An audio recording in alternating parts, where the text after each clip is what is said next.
What's up, everybody, and welcome back to Fireside Giants. I'm your host, Anthony Rivardo, joined by my co-host, Alex Wilson, and shocker, the Giants lost yesterday to the Washington Commanders. They are now 2-7 on the season and 0-4 against the NFC East. To be 0-4 against the division, man, you know what? Being swept by the Washington Commanders, I don't care if it's the new look, new era Washington Commanders with Jaden Daniels. I don't care. Being swept by the Commanders is a new low for this New York Giants team. I mean, at least every single year over the past 10 years that we've been terrible, we've been able to say, well, at least we have a couple of winnable games on the schedule because we usually play well when we play Washington. Now we're 0-2 against Washington. I mean, how much worse can it get for this Giants team? And I get it. Washington's really good now. They're legitimate contenders now. But even still, divisional games, you got to learn as a Giants team to squeak some out against tough teams, especially in your division. If you're 0-2 against Washington, and historically you're terrible against Dallas and Philadelphia, man, Alex, there is a legitimate chance that the Giants go 0-6 against the NFC East this season. And I don't know, we talk a lot about Brian Daboll and our confidence in him and his future, but going 0-6 against your division for most head coaches is probably a fireable offense. So where does Brian Daboll stand after going 0-2 against Washington and with a bunch more games left on the schedule? Now, obviously, the Giants are going to have to travel to Germany this week. They have a winnable game against the Carolina Panthers coming up, but right now, Alex, I don't know if I can call any game winnable for this New York Giants team, because every winnable game that we have, somehow, some way, we seem to fall flat on our face and make a mockery of ourselves. This was a disappointing performance, and hey, listen, I'll start this off and say, credit to Daniel Jones in the second half. He played some pretty good football. His touchdown run was electric. He turned into Marshawn Lynch for 2 seconds. That was awesome. One of the best plays of the Giants season so far. But overall, as a team performance, the Giants just aren't good enough. They were outclassed, they were outcoached, they were out-talented. This team is just not ready to compete with other good NFL teams. And I don't know who you want to place primary blame on, whether you want to say it's the quarterback position, the coaching staff, or the general manager. I think that needs to be part of the conversation too. There are crucial draft picks out there who are not living up to the hype. There are numerous signings all across the board also not delivering on expectations. This Giants team, through the first 9 weeks of the season, has been a complete and utter disappointment. I'm not saying that I had Super Bowl aspirations or even playoff aspirations for this Giants team. But you know what? I thought they would at least be competitive through the first 10 weeks of the year. I thought they would at least have a fighting chance 9 weeks into the season of making the playoffs. Those hopes are just gone. This season is lost. And I'm so tired of having these conversations and looking ahead to the draft by the time November rolls around. It's incredibly frustrating. I'm disappointed. I'm angry. I'm upset. All those emotions rolled into one. Alex, how are you doing today? How are you feeling following this loss to the Washington Commanders? How am I feeling? Same old, bro. I mean, this is nothing we're not used to. Every Sunday I go into I'm like, all right, time for the Giants to lose. You know, this is where we are as an organization right now. We expect to lose. We're hoping for a better draft pick. I mean, if you're sitting here telling me you don't want a quarterback right now, don't want Cam Ward, don't want a chance to draft high, you're just lying to me. Like, that's the truth. Do I want to lose? No. Are the Giants probably going to lose?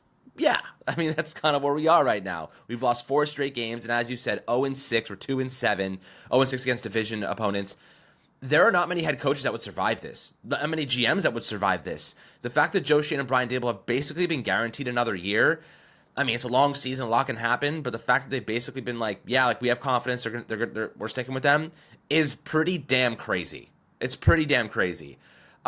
This Giants team has an astronomical amount of flaws. I know people will say, like, yeah, there were some really bad penalties in this one. The refs definitely screwed us. That Darius Slayton OPI was total BS. There were bad calls here. But I want to make it very clear that, like, we probably still would have lost that game. The Washington Commanders did not look like they were trying. They walked on us.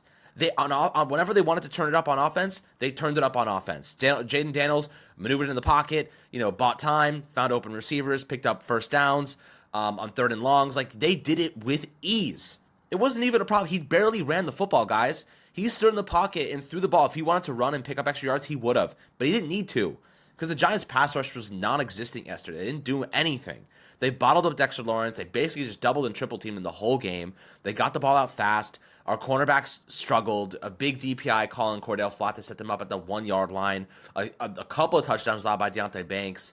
That one to Terry McLaurin on the 3rd and long, on the end of the first half rather, was inexcusable. Right, inexcusable. He bites on an inside move, bro. Like, there's help there, and then he gets on the back foot, and he lets up a touchdown right in front of his face. I mean, like, you can't let that happen. You have to play the end zone there. Like, this is just inexcusable stuff. And I saw, like, Lawrence Tynes tweeted out, like, Daniel Jones was the best player on the field for the Giants yesterday. If that's true and you believe that, that's sad. That's really freaking sad. He had -8 passing yards in the first half of that game. -8 passing yards in the first half of an NFL football game against a secondary that is beatable, right? Like, we ran the football. The best player in that game for me, Anthony, was Tyrone Tracy. It wasn't Daniel Jones. It was Tyrone Tracy. Tyrone Tracy was marching them down the field, picking up yards, doing stuff in the receiving game. I thought he looked excellent. They literally ran the ball 3 straight times inside Washington's 10-yard line. I've never seen anything like that before. They did not let Daniel Jones throw the football inside the 10-yard line until later in the game when they were down multiple scores. They were like, we are just going to keep running the ball, keep running the ball, keep running the ball. They did not want to let him touch it. Now, yes, I want to make things very clear. The offensive line was horrible. Chris Hubbard was a turnstile. That fumble early in the game, Daniel Jones has to just not throw it. Just take the sack. You know, these are the problems that Daniel Jones has routinely shown us in the past. Just take the sack, dude. You don't have to try and throw the ball as you're getting hit to a guy that's not open. He must do a pick 6 on that. He was lucky it was a fumble. It could have been a pick 6. And then Washington scores immediately after. So, listen, yeah, like, it wasn't a lot of fault here. It was all around. The blame does not solely fall on any individual player. It was Daniel Jones. It was the offensive line. It was Deontay Banks. It was a lack of pass rush. The tackling was horrific. The secondary was horrible. It was an all-around horrible showing from the Giants. Could they have won that game? Maybe. But bad teams do not get calls, guys. I want to make that clear. Bad teams do not get good calls. They don't get referee, like, the positive end of that. They never do. You know what I mean? They have not earned that. Not only that, but I think that the Giants were walked on by a team that did not look like they were even trying at times. They were marching down the field whenever they wanted to. Second half, first half, they were just, whenever they felt like it, 70-yard drive, run the football. They didn't even have their starting running back. McLaurin, multiple touchdowns. Noah Brown had a huge day. Like, the defense is falling apart here. The locker room is on edge. Like, if this was any other team, I don't know how these coaches survive, to be quite honest with you. And, now we're 2-7. We have a game in Germany against the Carolina Panthers. And I want to make something very, very clear because we experienced the same thing last year. Whoever loses that game, or whoever wins that game, is probably not going to get the quarterback they want next year's draft, right? That game could decide who ends up getting Cam Ward. And people, and I said it on Twitter, and people are like, there's 8 more games left. The same thing happened last year. We beat the Commanders, we end up not getting the quarterback. We beat the Patriots, we end up not getting the quarterback. You know what I mean? Like, we watched it happen in front of our eyes midseason. And there's a long season left, but I do think that this game right now has a huge draft implications for the Giants, depending on who wins and loses. This game does have huge draft implications depending on who wins and loses for the New York Giants and for the Carolina Panthers. It absolutely does, but for me, I just can't focus on that kind of thing because this Giants team isn't going to intentionally lose, and I'm not going to root for them to lose. I'm just going to watch the game, and whatever happens just happens at this point. That's where I am in this season because there's really no telling what the rest of the season is going to look like. The Panthers could go on a run. They got a clutch win against the Saints this weekend. Maybe they go on a run, and maybe in the grand scheme of things, this game doesn't matter. You just never know. But I do think it's going to have serious implications for the Giants. And obviously, you guys know where I am. I'm starting the hashtag campaign, Crash for Cam.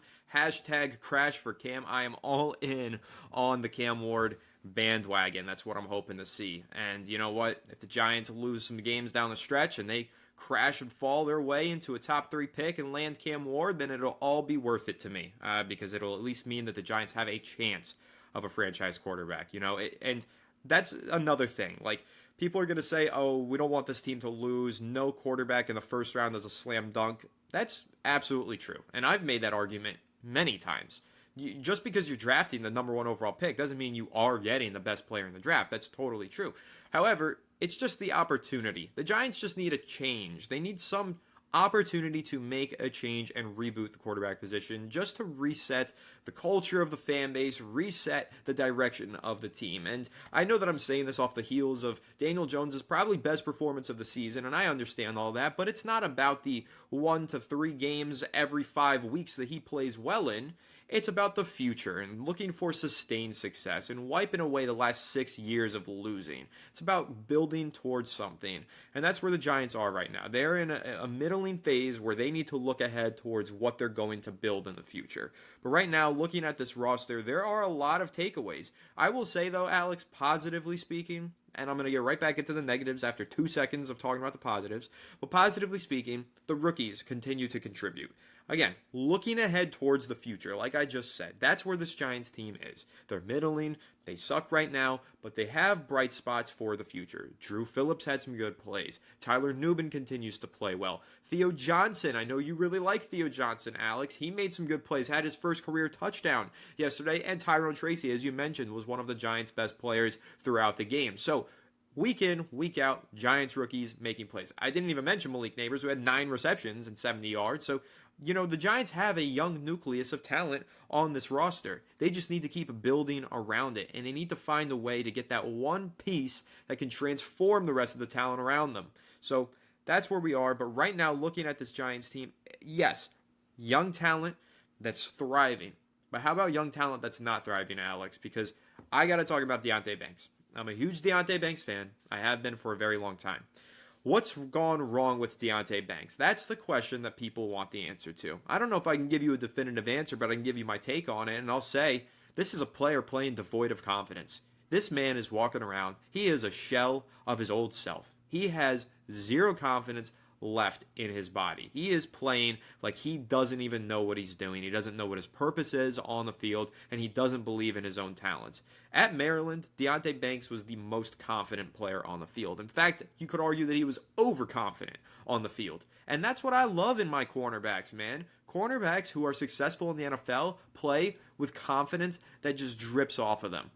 Deonte Banks isn't doing that right now. He seems afraid every time he's being targeted in coverage. Like he knows he's probably letting up a reception, and he knows what it's going to mean if he lets up another reception or misses another tackle. He could get benched again. He's going to get more social media hate. Whatever. Deonte Banks is clearly just not, he doesn't have his head in the game right now. It's really sad to see. It's only been a year and a half of him playing in the NFL, and he's already lost all of his confidence. How do the Giants fix this?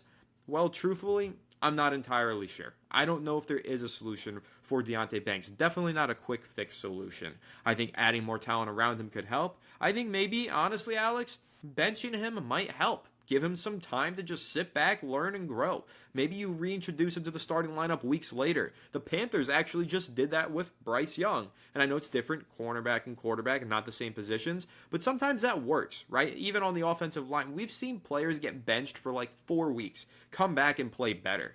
Maybe that's what Deonte Banks needs. Just a reset. Just get your confidence back, work behind the scenes, and prove to yourself that you are a good player, then get back on the field and prove it to others. Because right now, Deonte Banks is not a good player. He's a terrible football player. He can't cover anybody. He's getting beat in coverage almost every single rep, and whenever the ball is in the vicinity, he just doesn't see it coming. That is the most frustrating part about Deonte Banks. There are so many plays that he's made this year, Alex, where he is right there. Tight coverage. All he has to do is turn his head around and make a play on the ball. And he just never sees it coming. And he lets up touchdown after touchdown because of it. Who does that remind you of, Alex? Reminds me of Eli Apple.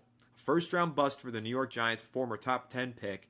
That's what I'm looking at when I see Deonte Banks. A player like Eli Apple, who just doesn't have any confidence, and anytime he's got an opportunity to contest the ball, he never sees it coming. The ball skills were always a problem for Deonte Banks, but that problem has been compounded and has just exploded. I'm hoping that he can turn it around. It's a long season. Maybe he can turn some good performances in down the stretch and start to make some progress, but right now, again, this is a player with no confidence, and I don't know how an NFL cornerback can make strides in their game or even play at a decent level if they don't have any confidence that they can cover the man that they're going up against. So that's my take on Deonte Banks. I'm hoping and praying that he turns it around, but right now, Alex, it's pretty bleak, and it's not looking good for our boy Deonte.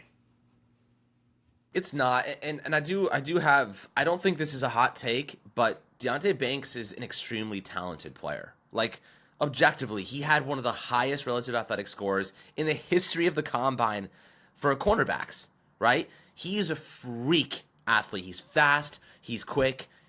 Obviously, there's some mental stuff and some awareness things that need to be corrected, but his coverage is sticky. Like, he's there in coverage, got to get his head around. But the Giants have a way of turning really good prospects into really bad NFL players, or not even bad at times. I wouldn't say bad NFL players, but I say they have a tendency to turn first round talent into mid round talent. You know what I mean? Like, Evan Neal is now worth a 6th round pick because of their coaching, right? You can't convince me that this dude was not capable of being a quality NFL player. Kayvon Thibodeau, he hasn't even reached close to his potential coming from Oregon. The guy was one of the most talented pass rushers we've seen in a long time. Consensus #1 pick, right? And then he fell a couple spots and we managed to get him at 5. That's a player that should have been great. Why is he not great? Why is he not there? Why has he not gotten there yet? I mean, you can keep going throughout the first round picks. I mean, obviously the Giants have not maximized Daniel Jones. They went through so many coaching staffs. They destroyed his development. Offensive line was horrible. He never even got close to reaching his potential. And I don't think he ever will now because of all that's happened. And Saquon Barkley, they killed his value towards the end, and then he ends up going and having a monster season with the Eagles this year where he's unstoppable. I mean, he had a couple good seasons with the Giants, but like, talk about not giving him offensive line, not having a good quarterback, not having good receiver room. Like, they just consistently put players in positions to fail over and over and over again. This is nothing new. You know what I mean? Malik Neighbors, he's a stud. We all love Malik Neighbors. But there's no way that you can convince me that Neighbors on a good team with a good offense would not be one of the best receivers in the game right now. You know what I mean? Like, the Giants are limiting. The Giants have limitations that hurt their production of key players. I don't know if you disagree with that. I think he's still having a great year because they are forcing him the football. But I think that there could be more. No. I don't disagree with you at all. It's just you mentioned Malik Neighbors, and I think that we need to talk about Malik Neighbors' comments, and I wanted to bring that up. That I too. do agree with you. The Giants are definitely holding back Neighbors. All those things true. They're not maximizing his talent. Listen, if Malik Neighbors was playing with one of these MVP level quarterbacks, whether you want to say Lamar Jackson, Justin Herbert, whatever, he'd probably be going for 150 yards almost every single week, right? That's true. I think objectively true. But the Giants right now, they don't have a good pass protection and they don't have much of an identity on offense. Therefore, he's being held back. But I want to talk about his comments on how he's being held back, Alex, because Malik Neighbors and his comments have become the subject of discussion more than once a season. All right, the most recent comments basically saying he's not the play caller. He doesn't understand the offensive game plan. I want to hear your take on it, Alex. Like, immediately, I'm just going to hand it off to you, hear what you have to say about it, because, again, I know that this has raised a lot of eyebrows in the fan base. There are some fans and reporters, especially going after Malik Neighbors. Me, I'm not as frustrated and pissed off by it, but I want to hear your take on his comments. I'm not pissed off at all. The Giants knew what they were getting Malik Neighbors. Brian Dable freaking said it before they drafted him. This guy is a dog. He wants targets. He wants the offense to be around him. He wants to be the focal point. So when you have an offense that has -8 fucking passing yards in the first half of a game, I don't get surprised when Malik Neighbors is like, what the fuck is going on? How are we going to score points when we can't throw the football, right? And guys, let me make it very clear. There are 2 reasons the Giants cannot throw the football, and it's not because Brian Dable doesn't want to call passing plays. It's because the offensive line is problematic, and he doesn't trust Daniel Jones to make plays with a bad offensive line, right? He knows that Jones is going to turn the ball over. He knows he's going to make mistakes if he cannot maneuver in the pocket to protect himself. His footwork is horrible. I mean, half the time he's backing into players. He's so slow to get his head around. Everything he does is like a robot. You can't survive in the NFL if your offensive line is bad and you have a quarterback that can't make plays and can't maneuver in the pocket, can't buy time. That's what Cam Ward does so well, by the way. He buys time. He's so good at maneuvering in the pocket. He's so good at staying calm when he's under pressure and looking and keeping his eyes downfield. He has eyes in the back of his head. That's why people love Cam Ward, because they see that, okay, the offensive line doesn't have to be perfect for him to be good, right? That's what people are seeing in Cam Ward. That's what I see in Cam Ward. I think you probably would say the same. Now, I'm not saying it's all Daniel Jones' fault. I'm putting a lot of blame on the offensive line right now because without Andrew Thomas, Chris Hubbard is an absolute turnstile of a pass protector. They can't throw the football effectively. But why is Neighbors pissed off? Because the coaching staff and the front office failed to address key positions in the offseason. They built the offensive line, but they added zero depth. You know what I mean? Zero depth. They had none. Josh Ezeudu is a horrible, horrible swing tackle. Chris Hubbard was a practice squad player 2 weeks ago on a different team. So Neighbors being pissed off right now because the offense not being able to throw the ball in the first half of a game is an indication of not just how poor some of the roster has been constructed, because they don't trust Daniel Jones to operate with an offensive line that has a couple liabilities. And I get that. The second they tried to throw the ball, he almost threw a pick six and fumbled it, and he got lucky he fumbled it because it would have been a walk-in touchdown. It would have been a lot uglier of a game if that happened. So yeah, am I mad at Malik Neighbors for saying what he's speaking his mind? Absolutely not. The Giants said he is a dog. He is going to let you know he has that spark. He has that fight in him. He's going to be this way. And what do you know? He's being this way because he's not getting the appropriate targets. They're not building a system where he can succeed, and he's pissed off about it, which I can totally understand because he is that good. The Giants should be able to maximize a player of this talent, and they're not. Yeah, I agree with you on all points, and I have a few points to make of my own. And the number one thing that I'm going to say here is I'm not pissed off with Malik Neighbors for being pissed off because I'm fucking pissed off, right? How does he go an entire first half without a reception? Alex, do you know how easy it is to just get your best playmaker the ball just one time just to get him one reception? Like, they couldn't even throw the fucking guy a screen pass and just let him run upfield. Why is it so hard for the Giants to get Malik Neighbors the football?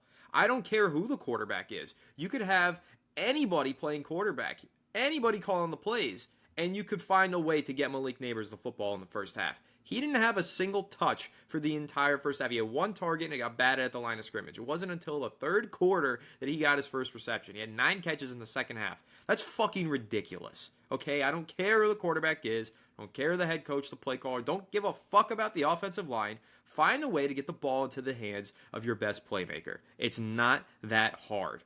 I don't think so, at least. So, Malik Neighbors, pissed off. He's saying he doesn't understand the play calling. Well, shit, I don't get it either. And I'm pissed off, too. I want to see this young rookie playmaker make some plays. The Giants, the best chance that they have of winning football games is when their quarterback puts the ball into the hands of his playmakers. The best playmaker needs to touch the fucking football. So Malik Neighbors, he can be pissed all he wants. Now, this is the other point that I'm going to make, Alex. And this is the point that really frustrates me. These fucking beat reporters always complain about how the Giants don't give them a window inside, right? Following me? They're always like, man, can they give us some insight? Can they give us more than just the company line? And I complain about this too. But here's the difference. When a player gives them something other than the fucking company line, these beat reporters go at them like a pack of fucking vultures. It is the most ridiculous thing that I've ever seen. They complain that their quotes aren't good enough, that the players and the coaches don't give them enough to write a story on. And then when they finally do, when they finally speak their mind and show some fucking honesty with the media kills them. It's ridiculous. It's poor practice. And I'm not trying to sit here and just call out these beat reporters. I got love and respect for all of the beat reporters. I think they do a great job. But this shit is ridiculous. They only do it with specific players too, and if you know what I mean, you know what I mean. These young superstar wide receivers, like they did with Malik Neighbors, or like they did with Odell Beckham, and like they're now doing with Malik Neighbors. Once these guys finally get in there and they show some personality and they speak their mind, the beat reporters just pile on top of them and try their best to bring them down. And I don't understand it. I think it's fucked up. I think it's stupid. All right, because I've been begging to hear some more energy and some more personality from these Giants players. To me, Malik Neighbors is a breath of fresh air. He's breathing new life into this organization. He's speaking his mind. He's being honest. He's not throwing anybody under the bus. Just because you're interpreting it a certain way and you're applying his words into becoming throwing a player under the bus, that doesn't mean that's what he's actually doing or trying to do. He's just being honest and speaking his mind, and I appreciate that. I think that's important to have a wide receiver who could say, oh, you know what? We need to keep building. We need to add more talent, and we need to be a better team going forward. He's not just invested in one season. He's invested in the next 4 years at least, Malik Neighbors is. I've just had enough of this. I think that it's so ridiculous, Alex. We ask for these players to show personality. The beat reporters beg for it. And then as soon as they get this quote from a player that they don't like, they kill the player for it. I think that it's fucked up. Let the kid live. Let him have a personality. I'm so tired of the company lines in this organization. I wish that Brian Dable would do the same thing. Be a little bit more open and honest. And in recent weeks, honestly, he has been. He's had a little bit more honesty. And he's been like, okay, you know what? Daniel Jones did make a mistake on this play. He's not throwing players under the bus or killing them. He's just telling the reporters what they want to hear. He's answering their questions, and I'm thankful for that. Finally, the Giants are answering questions rather than dodging them and saying, well, we're going to take a look at the film. Well, I think we executed all right. I'm so tired of all of those company lines. And finally, we're getting some players with some personality, and the beat reporters are trying to kill them.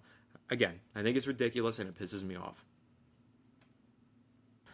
Listen, this is what being in New York is like. You know what I mean? Like, people, if you're losing, and we've been losing for 10 years with one anomaly of a season in 22, you are going to be absolutely shredded, and you're going to be baited, and you're going to be put in a position where you're saying things you don't want to say. I mean, these are people. These are humans at the end of the day. These players want to win, right? Malik Neighbors wants to win. He went from being one of, like, the most prolific and winning receivers in college football, going to LSU, dominating, like, having monster games, to being on a joke of a franchise in the NFL. You know what I mean? Like, that's a really tough pill to swallow. And he said, and I think he said the right thing to start that entire thing. He said, it feels a lot better succeeding when you're coming from the mud. You know what I mean? Like, and he said, we just have to get the right people in place. You tell me what that means, Anthony. Who could he possibly be talking about when he says we have to get the right people in place to win football games and to succeed? There's only so many positions, so many people, so many players he could be talking about. He's not saying any names, but we all know what he's saying. The offense in general has to get better, but he's not talking about Tyrone Tracy.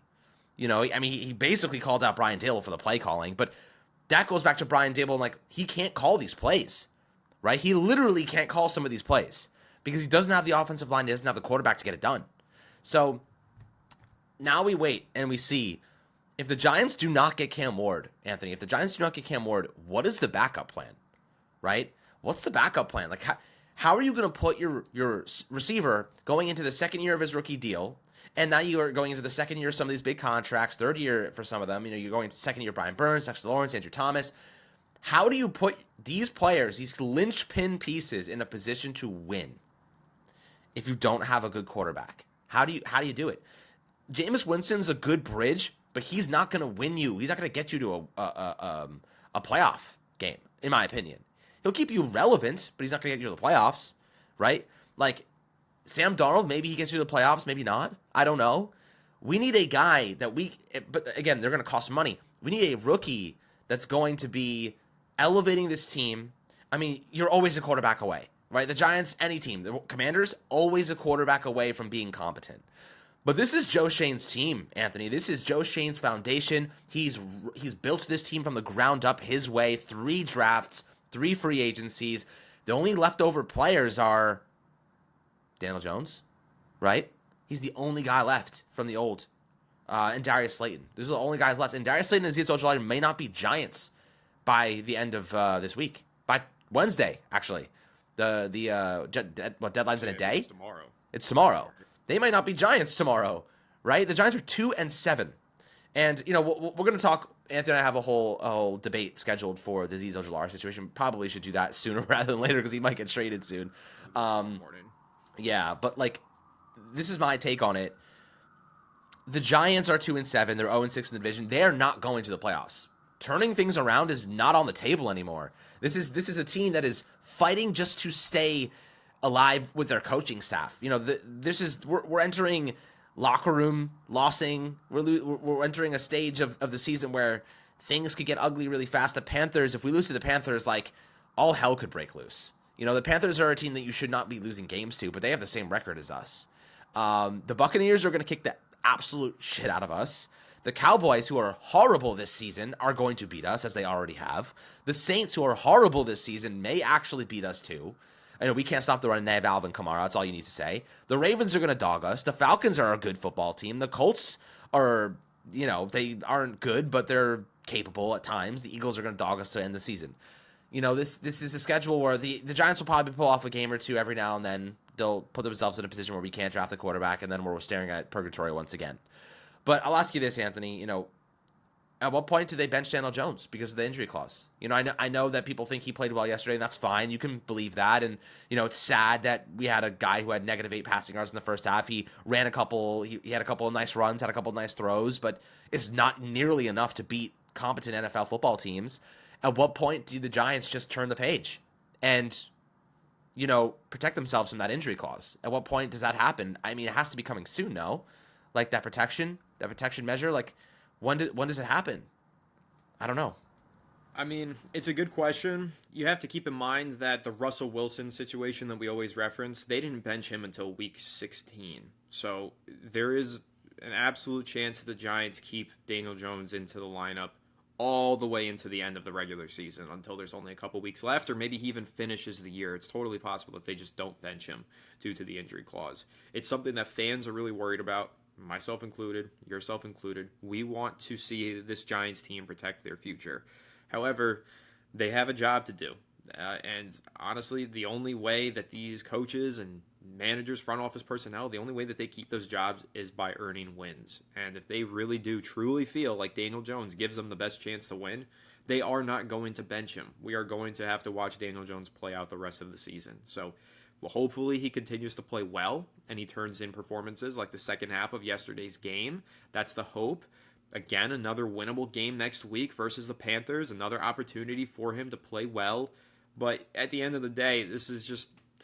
I hate that we're even having this conversation. I hate that we even have to discuss how soon or how late into the year does Daniel Jones get benched. Like, the fact that that conversation is still a thing, even though he's played some decent games in the past 5 weeks, just tells you where the Giants are as an organization and where their future is headed. They need a full reboot. They need to retool this roster and they need to reshape their future. Because right now, the future looks bright in some ways, but the present is as bleak as it can be. And it's really disheartening to say, but it's going to be another long season for the Giants. And it already is. This is a season. These 9 weeks have felt incredibly long, and it's only getting longer, and it's only going to be more and more difficult to get by each and every week.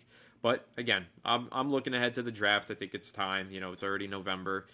Whenever Daniel Jones gets benched, if he does or if he doesn't, I don't think that it changes much. I think the Giants made it very clear this past offseason how eager they were to reset the quarterback position. I think they're going to be eager to do the same this upcoming offseason, free up the $20 million that they can get by cutting Daniel Jones. I think it's very clear and obvious what the Giants want to do and how they want to build their roster. So, again, he could turn in decent second-half performances like he did yesterday versus Washington.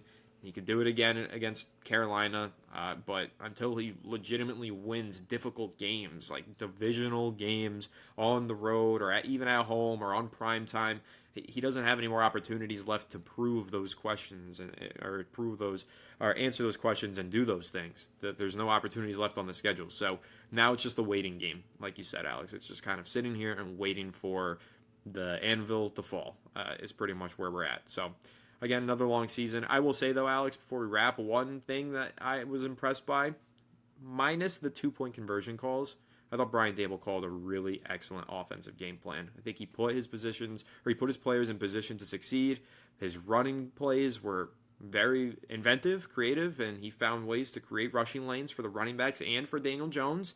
And he had some wide open receivers throughout the game that Daniel Jones hit. So I thought that Brian Dable did a good job. And, when we debate throughout the year, should he be back, should he not?